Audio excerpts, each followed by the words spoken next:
Olha, para mim está muito claro, evidente, a função da Globo no Brasil. Ela é uma multinacional, né? A revista Times. Eu entendo que foi ela que quebrou a Tupi. Lógico que deve ter outros argumentos, né? Jurídicos, fiscais, mas foi ela que quebrou a Tupi propositalmente. E ela tinha um sistema de monitoramento nas casas. Por isso que o regime da ditadura se manteve. Por quê? Um grupo revolucionário com condições práticas de libertar o Brasil da ditadura, tramava perto de rádio, perto de TV. Ela tinha sistema de monitoramento da ditadura dentro de todas as casas. E é o que acontece nas favelas.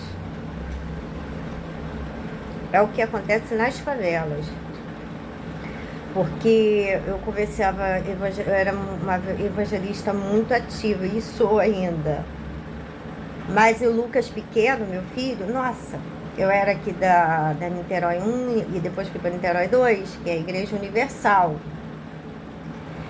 E aí o que acontece? A gente subia a comunidade para evangelizar, mas eu pegava jovens, trazia para a igreja para assistir o culto.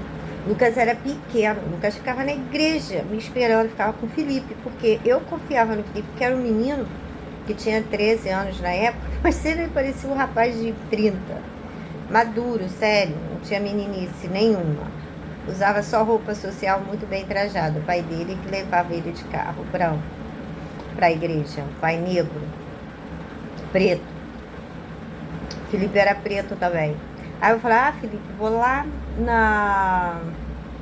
da Pondaria buscar alguns jovens. Ia com Enes, Cristina, a gente fazia aquele grupo de evangelismo e nós íamos evangelizar. Nossa, mas trazia era jovem para assistir o culto que nós mesmas, ou às vezes o pastor fazia. Entende? Então eu evangelizava muito, muito ativa para evangelizar. E numa dessas eu estava indo para a igreja, já estava na igreja de São Lourenço, já estava para sair da Igreja Universal, estava vendo algumas coisas que eu precisava ver antes para respaldar minha saída, né? Eu mesma internamente, porque eu tinha um trabalho muito bom na Igreja Universal, já era obreira e tinha uma grande quantidade de pessoas de conhecimento, né? Falei, bom, já estou aqui, tinha várias funções, a Igreja Universal na época, era um ambiente social para mim e o Lucas, porque a cidade eu não frequentava nada na cidade, e até hoje eu não frequento. Eu volto a dizer, se vocês disserem veio um turista estrangeiro, pergunta qual é o lugar de se divertir em Niterói, eu falei, não sei, nada, eu não conheço nada, nenhum lugar para divertimento que eu possa recomendar, não conheço nada na cidade. E os bares também não frequento. Eu passo por eles, estão sempre lotados, muita cerveja, mas eu não gosto de bar, principalmente na calçada. Já frequentei alguns, mas não gosto. Eu fui no Zero Grau, que não era bar, né? Fui comer pizza em São Francisco, acho que era na calçada, a extensão. Eu não gosto muito, né? Mas não tem opção, as calçadas pertence toda a eles, né? Eles fazem o que eles querem na cidade.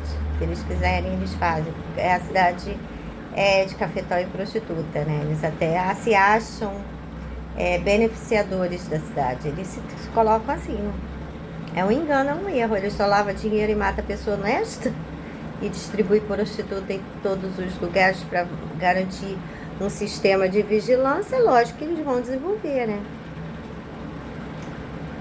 É lógico, financeiramente. Só. O desenvolvimento de cafetão e prostituta é financeiro. Quando fala alguma coisa tradicional certa, é hipocrisia. É hipocrisia. É uma casa construída na areia. É para enganar a população, que é um apreço social para empoderar eles para alguma outra estratégia criminosa muito pior. Não vale a pena contar com eles.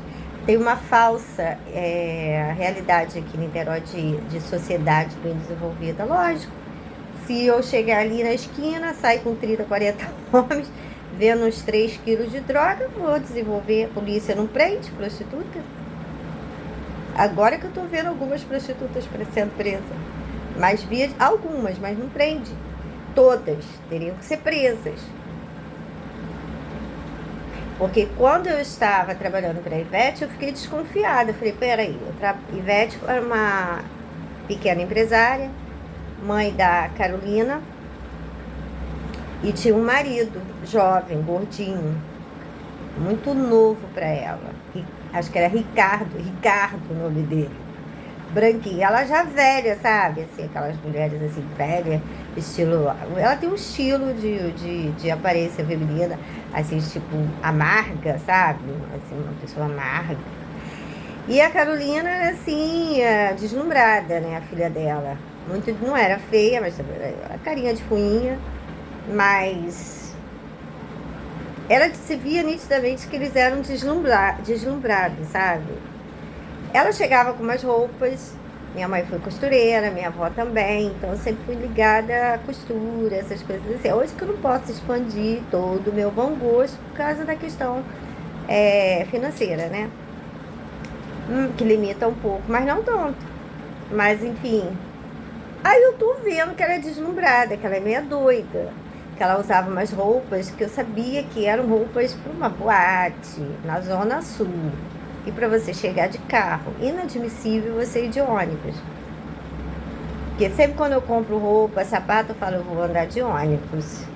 Entendeu? Porque se fosse para ir de táxi, no meu próprio carro, essa roupa estava adequada para o local. Mas só que eu vou de ônibus, então não tá legal. Sempre eu penso assim, eu sou muito sensata. Como deve ser a mulher, não é elogio. É mesmo que você dizer, a pessoa é honesta. Ela é honesta porque ela tem que ser honesta. O errado tá o desonesto. Certo? Então eu sou muito sensata. E a pessoa tem que ser sensata para tudo. Senão você não vive.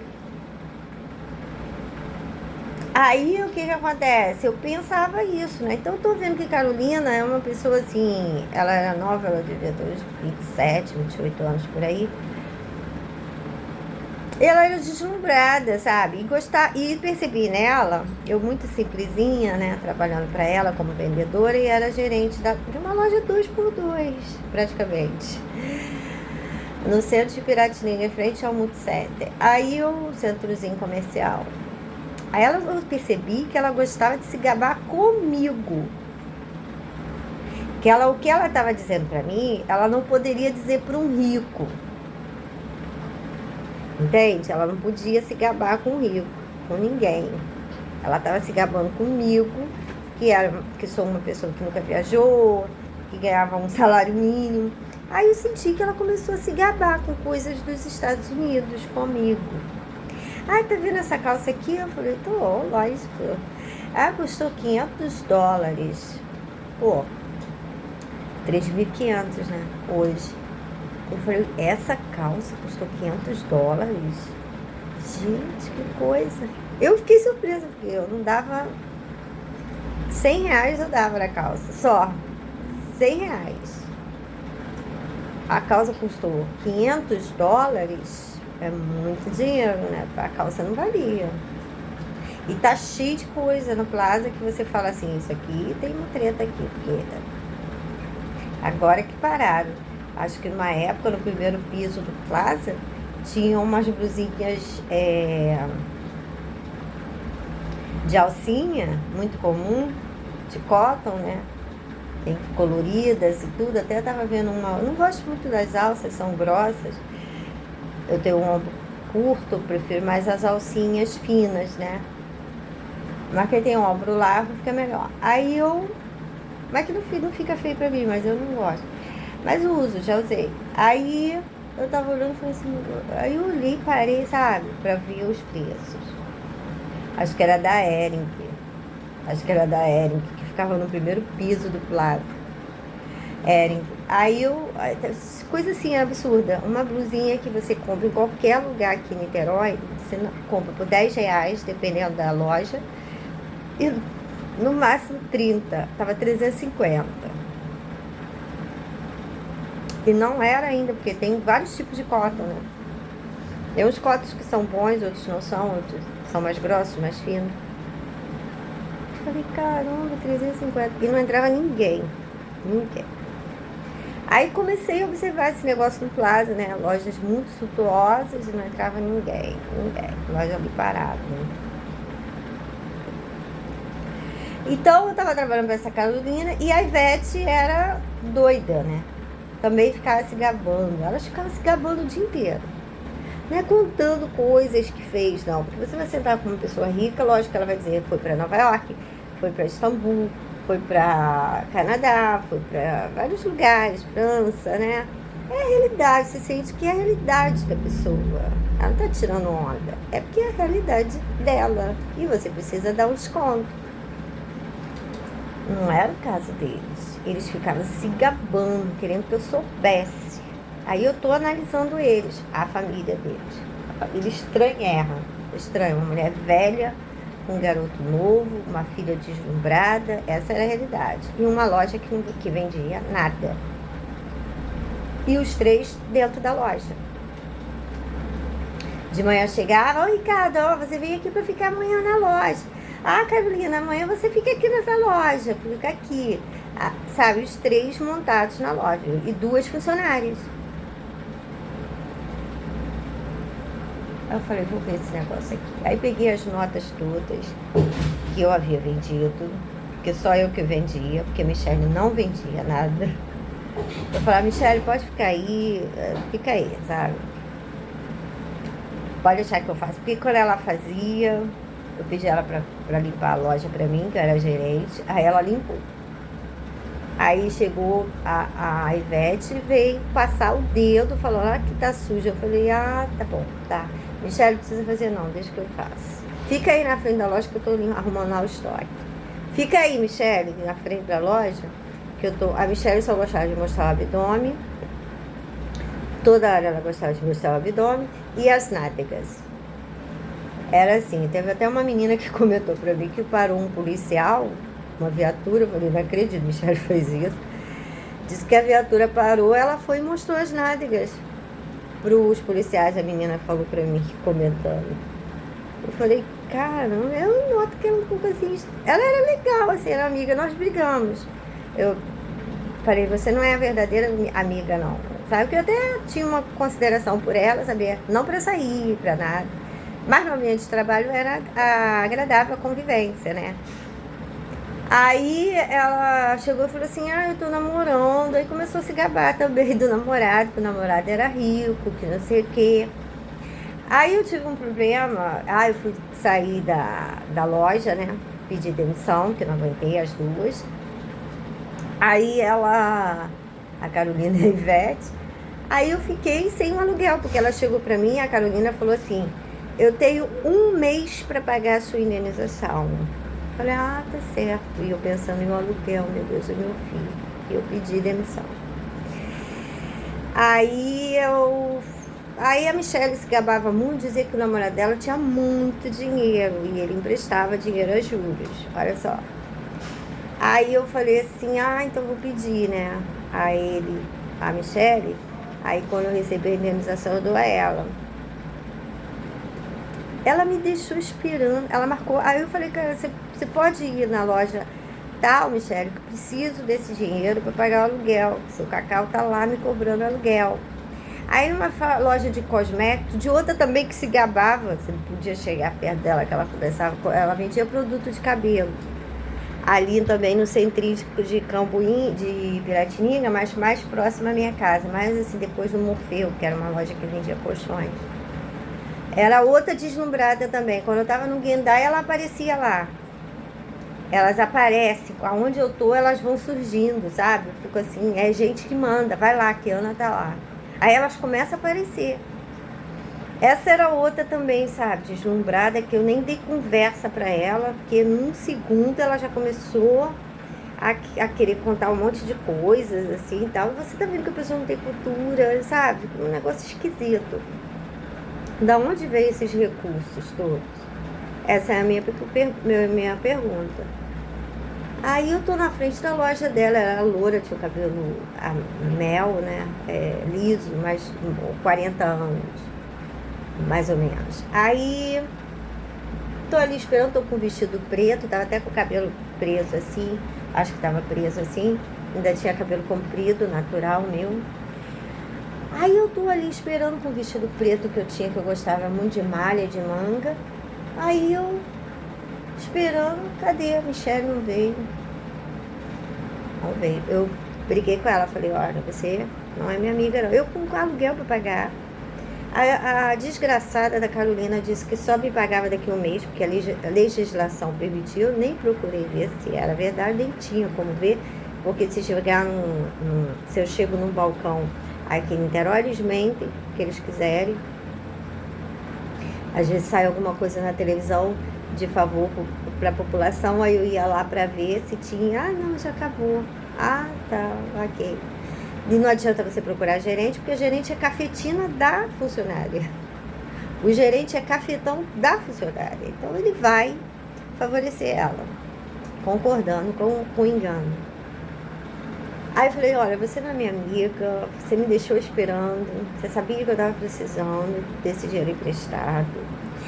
Olha, Michelle, eu não quero mais essa amizade não, sinceramente, uma amiga assim, sabe? Ela ficou triste, aí ela ficou triste com as minhas palavras, mas eu estava num momento quase toda hora aquele infeliz daquele cacau na minha porta, cobrando o aluguel. A desgraçada da Carolina disse que só ia me pagar daqui a um mês, e ali era o único rendimento que eu tinha.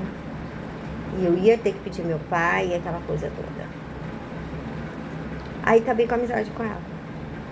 Foi assim, entendeu? Mas antes disso não tinha nada que falar, nós fomos boas amigas de trabalho.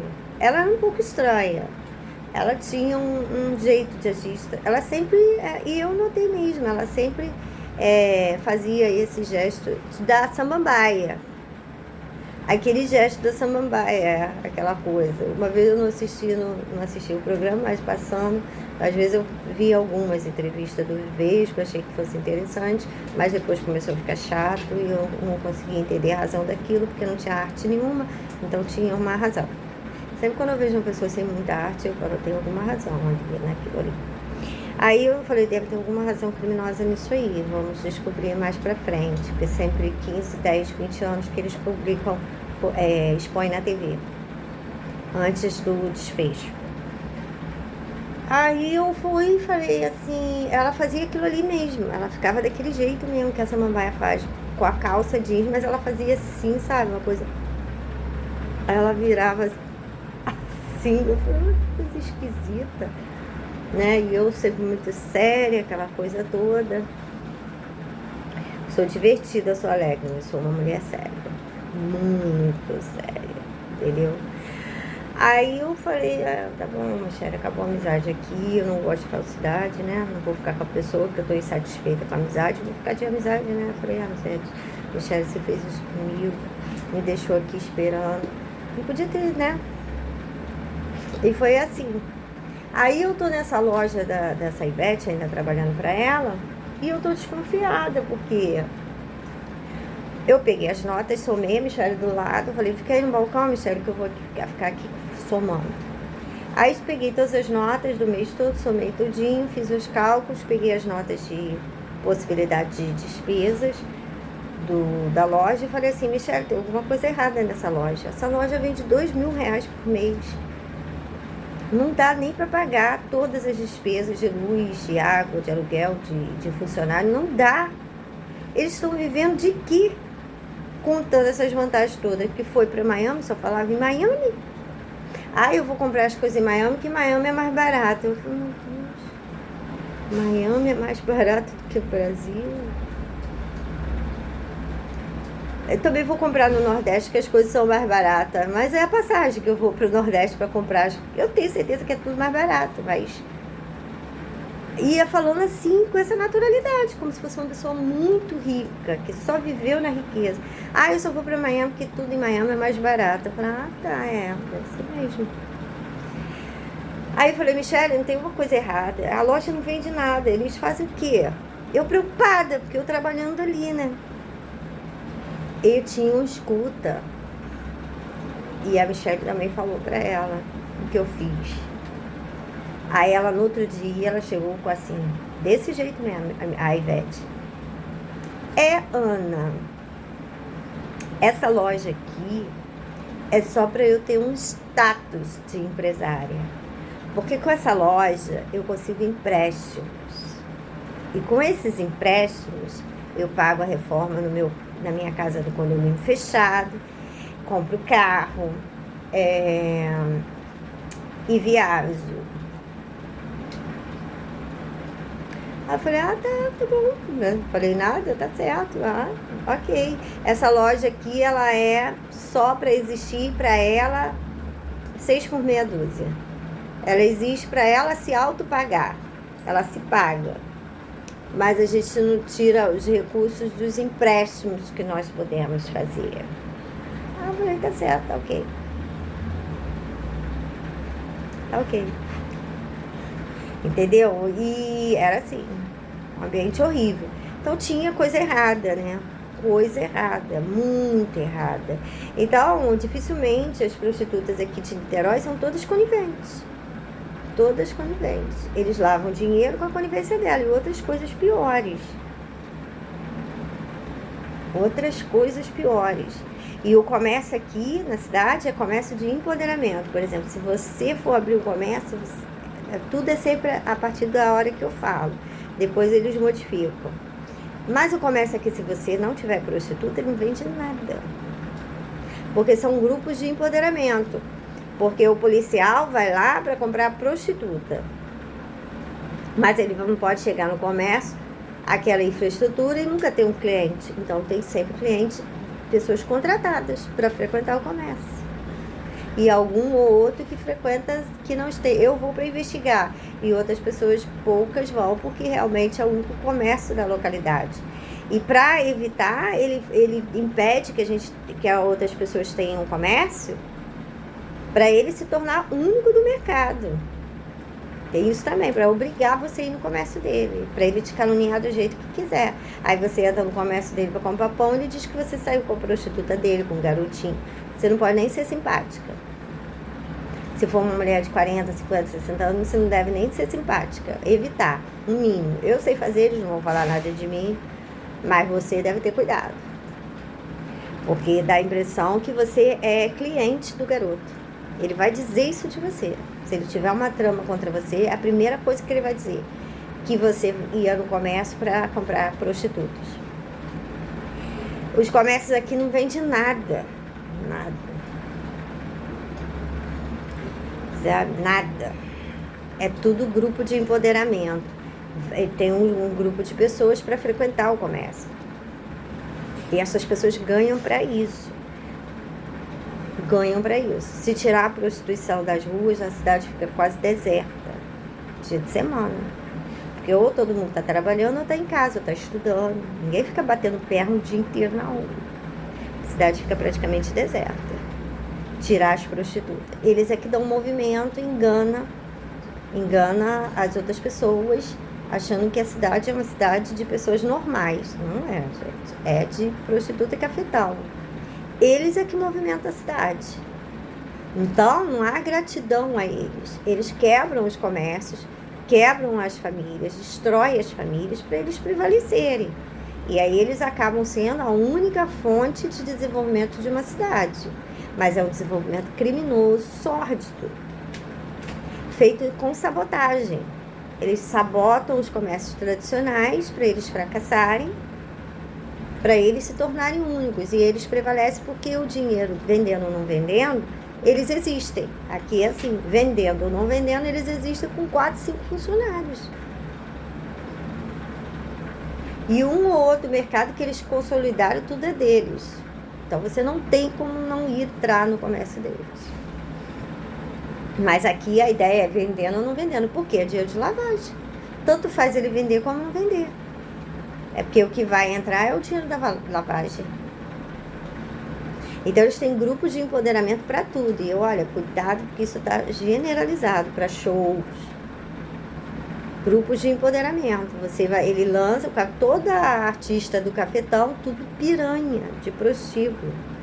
com dança de prostituta, coisa, aquela dança de prostituta. É um sucesso, por quê? Grupos de empoderamento. Paga pessoas para ser fã daquele artista, para gritar. Aí chega nos Estados Unidos, ele não tem esse grupo, aí anda na rua como uma pessoa desconhecida de fato, como é mesmo. Se ele quiser mudar isso que eu tô falando, ele manda algumas pessoas dele para tietar lá fora. Aí fica um grupo de tietagem para eles, lá fora. Tudo pago. Tudo gente deles, contratado.